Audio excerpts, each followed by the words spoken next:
Children, आज हम +1 class के फर्स्ट लेसन जो हॉर्नबिल बुक से है, the portrait of a lady written by Khushwant Singh को उसके क्वेश्चन आंसर डिस्कस करेंगे और उसकी ब्रीफ समरी को हम देखेंगे, यानी कि हम कह सकते हैं brief character sketch of grand mother को देखेंगे, डिस्कस करेंगे उसको। अच्छा, चलिए हम फर्स्ट क्वेश्चन से स्टार्ट करते हैं अभी। Understanding the text. First question क्या है? The 3 phases of the author's relationship with his grand mother before he left the country to study abroad. यानी कि हमने उस पेड़ से लेकर ऑथर की रिलेशनशिप का, संबंध का जिक्र करना है उसकी दादी जी के साथ। 3 phases दिखाने हैं, जिसमें उसके गांव से लेकर, गांव छोड़ने से लेकर और उसके जब तक वो विदेश में पढ़ने के लिए जाता है तब तक का क्या रिलेशन है, 3 phases में हमें दिखाना है। तो let's start answer. The first phase of Khushwant Singh is childhood. जो फर्स्ट फेज है गांधी का, खुशवंत सिंह का, वो है उसका बचपन। When he goes to the village school, जब वो गांव वाले स्कूल में जाता है विद हिज ग्रैंड मदर, अपनी दादी जी के साथ। And his grand mother helps him to get ready, और उसकी दादी जी उसको तैयार करने में उसकी हेल्प करती है। And goes to school with him, और उसके साथ स्कूल में जाती है। The second phase is his boyhood. जो उसका है सेकेंड फेज, जो उसका लड़कपन, जो कि when he goes to the city English medium school in a bus, जब वो सिटी इंग्लिश मीडियम स्कूल में जाने लग जाता है एक बस में। इन the city his grand mother shares a room with him. City में भी, शहर में भी उसकी जो मदर है उसके साथ एक ही रूम में तो रहती है, but she is not able to help him in his studies. लेकिन उसकी पढ़ाई में उसकी हेल्प नहीं कर पाती है वो। The third phase is Khushwant Singh early youth stage. और जो तीसरा फेज आएगा उसमें खुशवंत सिंह की जो जवानी दिखाई गई है, जवानी की स्टेज दिखाई गई है। When he goes to the university and is given a room of his own. जब वो यूनिवर्सिटी में चला जाता है और उसको अपना एक रूम मिल जाता है अलग से। The common link of friendship is broken here, क्योंकि वहाँ जो उनके संबंध का या मित्रता का जो लिंक था वो यहाँ पर टूट जाता है। She rarely talks to her grandson.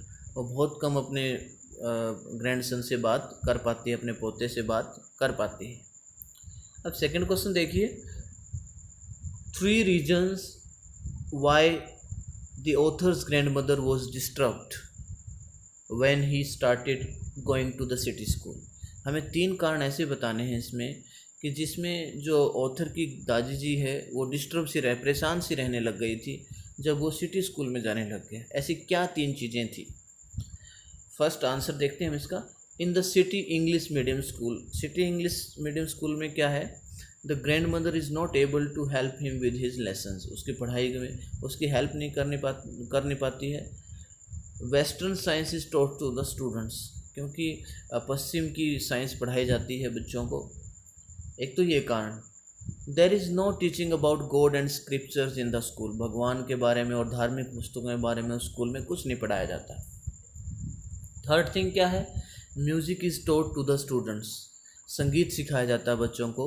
To her music is lewd, और उसके लिए, दादी जी के लिए म्यूज़िक एक प्रकार से बहुत ही अभद्र चीज़ है, बहुत ही वल्गर चीज़ है।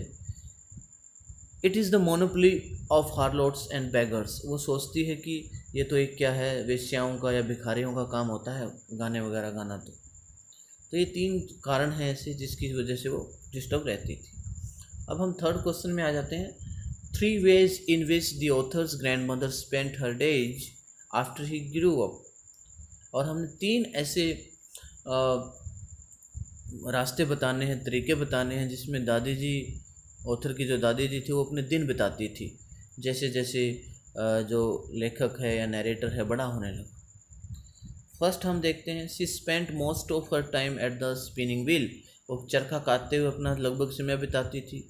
शी रिसाइटेड प्रेयर्स, और वह क्या करती थी? दूसरा, अपना जो प्रार्थना वगैरह करती रहती थी भगवान की।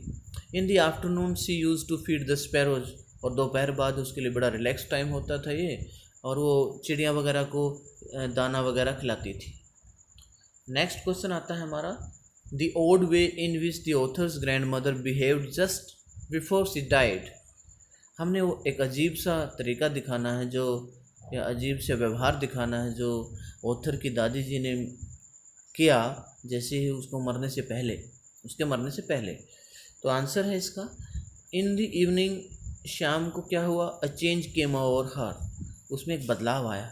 सी गोट एन ओल्ड ड्रम, उसने एक पुराना सा ड्रम लिया। Collected the women of neighbourhood, पड़ोस की औरतों को इकट्ठा किया। And started to sing the song of home coming of warriors, और उसने अब क्या किया, जो भी मतलब जैसे योद्धा वगैरह जीत के आते हैं वो गीत गाने शुरू कर दिए।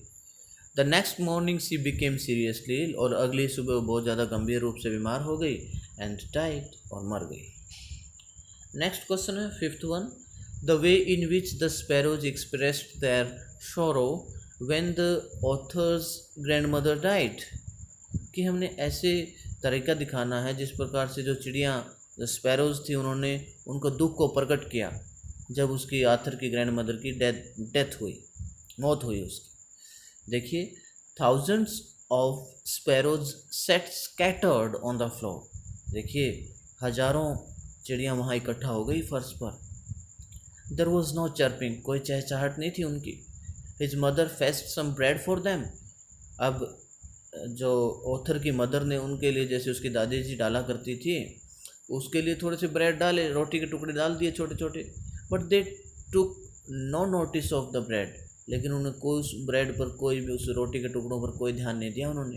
एंड फ्लू अवे क्वाइटली, और बिल्कुल शांति से उड़ गई वहाँ से। तो इस तरीके से उन्होंने अपना दुख प्रकट किया।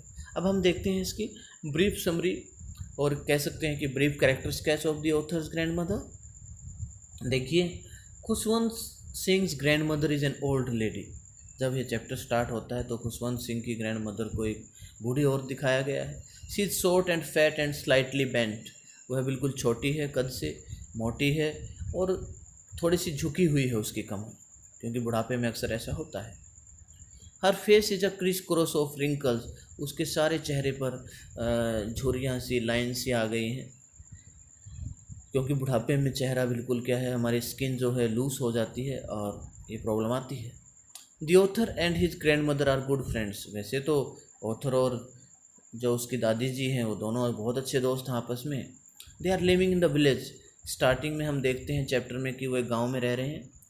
हर grandmother wakes him up in the morning, गाँव में क्या होता है, उसकी दादी जी उसको सुबह जल्दी जगा देती है। And gets him ready for school, उसको स्कूल के लिए भी तैयार करती है। She prepare breakfast and goes to school with him near the temple, और उसके लिए वो नाश्ता वगैरह भी तैयार करती है और उसके साथ स्कूल भी जाती है जो कि मंदिर के पास है। She also feeds the village dogs, और वहाँ पर वो गांव में क्या करती है, गांव के जो डॉग्स होते हैं उनको रोटी वगैरह दाना चूका खिलाती है। She read scriptures at the temple, वह मंदिर में धार्मिक पुस्तकें भी पढ़ती हैं। After some times they are settled in the city, और थोड़े से समय के बाद वो शहर में चले जाते हैं। There is a turning point in their relation friendship, और वहाँ एक बहुत ही मोड़ आता है उनकी मित्रता में। दे शेयर द सेम रूम, वो एक ही रूम शेयर करते हैं, एक ही रूम में रहते हैं। His grand mother is no longer able to help him in his study, अब उसकी जो मदर है उसकी ग्रैंड मदर है जो उसकी स्टडी में उसकी हेल्प नहीं कर पाती है, because he studies in an English medium school and grand mother does not know anything about English, क्योंकि वो एक इंग्लिश मीडियम स्कूल में पढ़ने लग गया है और उसकी मदर जो ग्रैंड मदर है वो इंग्लिश जानती ही नहीं है। The grand mother is upset, grand mother जो है परेशान सी रहती है। Because there is no teaching of God and scripture in the school, क्योंकि उस स्कूल में ना, इंग्लिश मीडियम स्कूल में भगवान की, गॉड के बारे में या धार्मिक पुस्तकों के बारे में कोई शिक्षा नहीं दी जाती। Only western science and learning and music are taught to students which she does not like, क्या है, केवल पाश्चात्य विज्ञान की जो शिक्षा दी जाती है और म्यूजिक सिखाया जाता है जो उसकी दादी जी बिल्कुल पसंद नहीं करती। Music is lewd to her, music तो उसके लिए एक बहुत ही वल्गर चीज़, भद्दी चीज़ है। It is the monopoly of harlots and beggars, हम कहें तो ये तो उसके लिए एक जो वेश्याओं की और जो भिखारियों की क्या है, एक प्रकार से अधिकार है, उनका विशेष अधिकार है इस पर। इन द सिटी, अब सिटी में आ जाते हैं, सिटी में ही क्या होता है, the grand mother feeds the sparrows, अब विलेज में तो क्या वो डॉग्स को खिलाती थी और ग्रैंड मदर अब यहाँ पर शहर में क्या है वो चिड़िया वगैरह को खिलाती है। This is the only happy time for her, अब उसके लिए यही खुशी का टाइम होता है। After some time Khushwant Singh goes to university, कुछ समय के बाद खुशवंत सिंह यूनिवर्सिटी चला जाता है। He is given a room of his own, उसको अपना एक खुद का रूम दे दिया जाता है। Now she rarely talks to him, अब उसको बहुत मुश्किल से वो बात करती है उसके साथ। She spends most of her time at spinning wheel, वो अपना ज़्यादातर टाइम चरखा काटने में ही बिताती है। शी रिसाइट्स प्रेयर्स, और थोड़ी बहुत भगवान की प्रार्थना भी करती है साथ के साथ। The author decides to go abroad for further studies, अब जो लेखक है वो अपने आगे की पढ़ाई के लिए विदेश जाने का फैसला करता है। शी इज़ अपसेट, वह परेशान तो है, but she is not emotional, लेकिन वो भावुक नहीं होती है। She is missing her grandson a lot, अपने ग्रैंडसन को मिस तो बहुत कर रही है, बहुत याद आ रहा है उसको। आफ्टर 5 years, लगभग 5 साल के बाद, the author comes back home, अब वो घर आप वापस आ जाता है। सो ही सी बिकम्स हैप्पी एट दिस, वो इस पर खुश हो जाती है। इन द इवनिंग, और शाम को क्या है, अ चेंज केम ओवर हर, और मतलब उसके शाम को एक बदलाव आया उसके अंदर। सी डज नॉट प्रे, अब वह क्या है, कोई प्रार्थना नहीं करती है।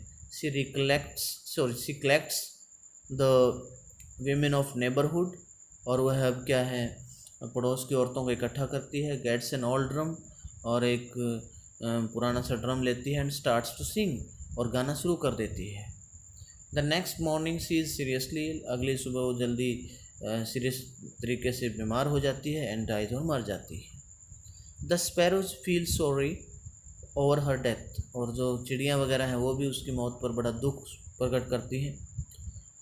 When the author's mother fetches some bread for them, जब ऑथर की जो मदर है उनके लिए थोड़ी सी ब्रेड वगैरह देती है उनको, they take no notice of the bread, वो ब्रेड की तरफ कोई ध्यान नहीं देती। And they fly away quietly, और बिल्कुल शांति से उड़ जाती हैं। तो हम यहाँ पर अभी थोड़ा सा एक दो करेक्शन देखी मैंने, अब वो थोड़ा सा स्टडी कर लेते हैं, डिस्कस कर लेते हैं, और आप भी इसको ठीक करना है। यहाँ पर आफ्टर फुल स्टॉप प्रिंटिंग कई बार टाइप करते हुए मिस्टेक रह जाती है, इसको हम कैपिटल करेंगे। और